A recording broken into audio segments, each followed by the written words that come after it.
موقوف اور مرفوع کس کو کہتے ہیں؟ موقوف یہ ہے کہ صحابی اپنے ریفرنس سے کوئی بات بیان کر دے، وہ یہ نہ بتائے کہ میں نے نبی علیہ السلام سے سنی ہے، تو ہم یہ کہتے ہیں حدیث موقوف ہے، اور وہ صحیح ہوتی ہے تا وقت کہ کوئی صحیح حدیث اس کی مخالفت نہ کر دے صحابہ کرام کے اجماع کے ساتھ۔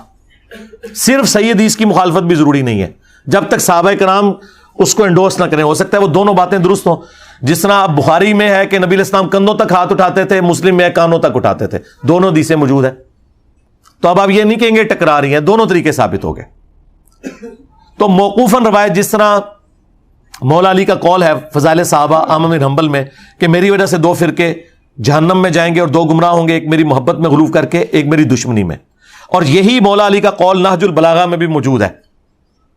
اب یہ جو قول ہے نبی علیہ السلام کے ریفرنس سے انہوں نے بیان نہیں کیا، اگرچہ نبی علیہ السلام کے ریفرنس سے مسند احمد میں موجود ہے، طبرانی میں موجود ہے، مشکات میں، لیکن اس کی سند میں کلام ہے۔ جو صحیح سند ہے وہ حضرت علی تک کی ہے۔ تو جب کوئی غیبی خبر کوئی صحابی بتائے تو یہ انڈرسٹوڈ ہوتا ہے کہ نبی علیہ السلام نے ہی ان کو بتایا ہوگا، تو یہ کہتے ہیں حدیث موقوف۔ اور حدیث مرفوع یعنی وہ بلند کی گئی، جیسے ہمارا یہ علاقہ سطح مرتفع پوٹوہار، مرتفع بلند کیا ہوا، جو نبی علیہ السلام تک مرفوع ہو۔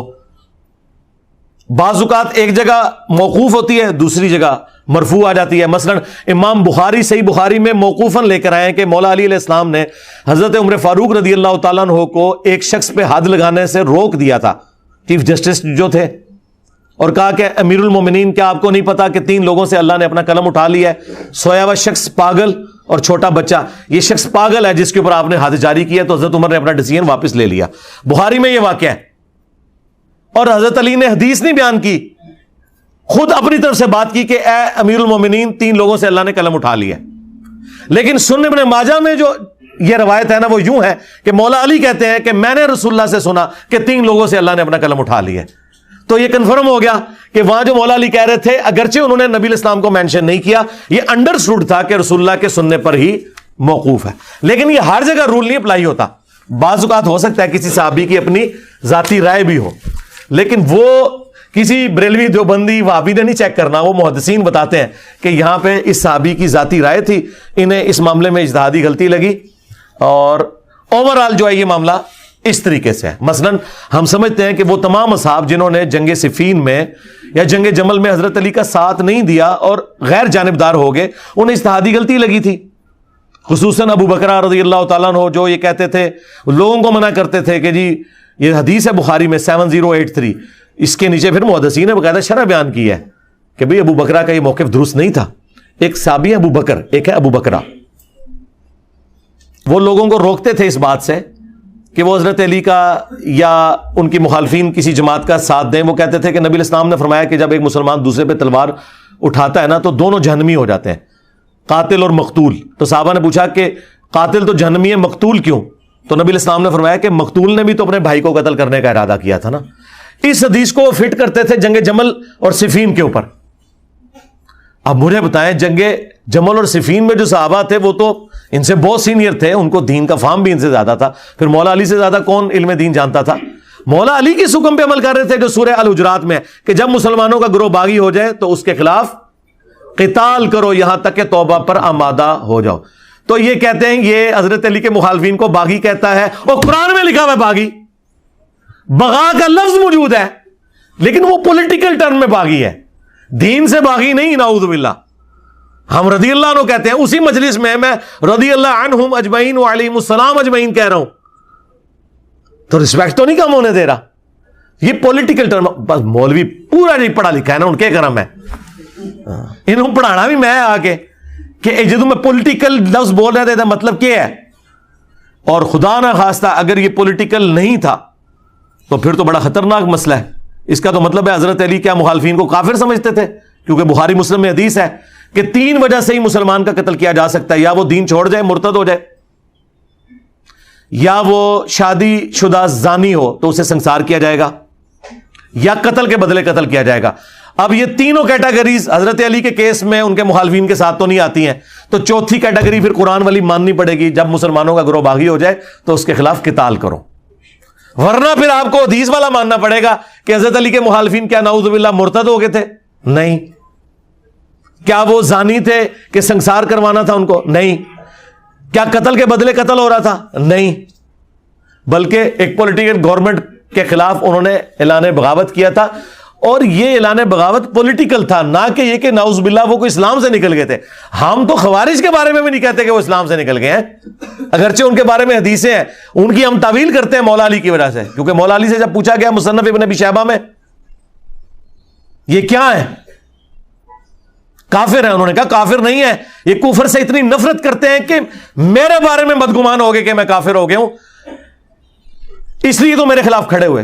اینا جگرا مولا علی دا, اپنے مخالفین دا بھی دفاع کر رہے ہیں کہ یہ میرے خلاف اس لیے ہوئے ہیں کہ انہوں نے مجھے کافر سمجھا ہے, یہ اس بات کی دلیل ہے یہ کفر سے نفرت کرتے ہیں.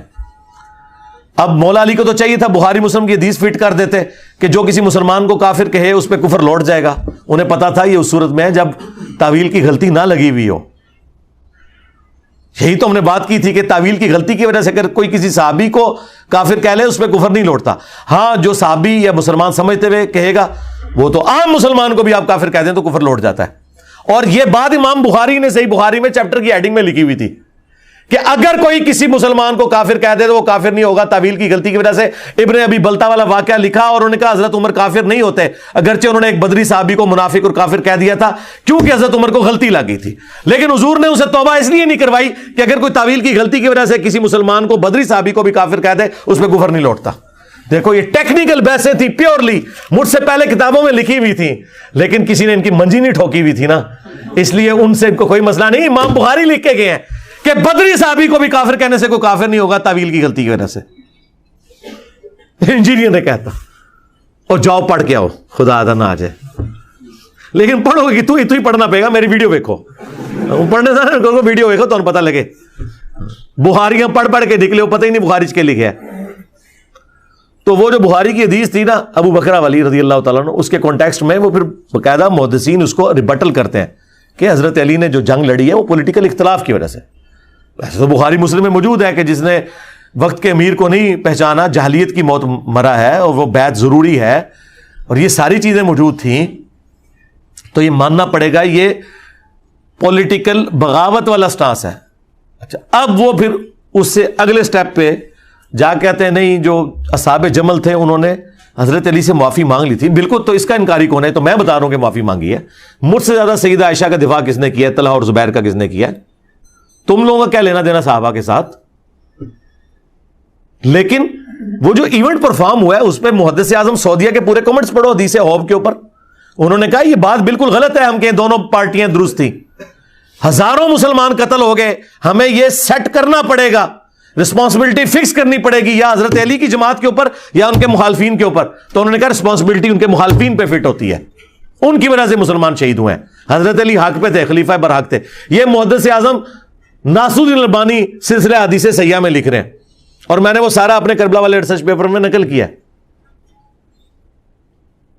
اور رہ گئے اصحاب صفین, ان کے بارے میں تو بخاری موجود ہے. تقتلہ الفئۃ الباغیہ یدعوہم الی اللہ ویدعونہ الی النار ویح عمار, افسوس ہے عمار تجھے ایک باغی جماعت قتل کرے گی, تو نے اللہ اور جنت کی طرف بلائے گا, وہ جماعت جہنم کی طرف بلائے گی. کہتے ہیں جی باغی کے الفاظ ہی موجود ہے, جہنم کی طرف بلانے والی جماعت, جہنمی جماعت میں نے کبھی نہیں کہا. یار خدا کے لیے اپنا لقمہ میرے منہ میں نہ ڈالو.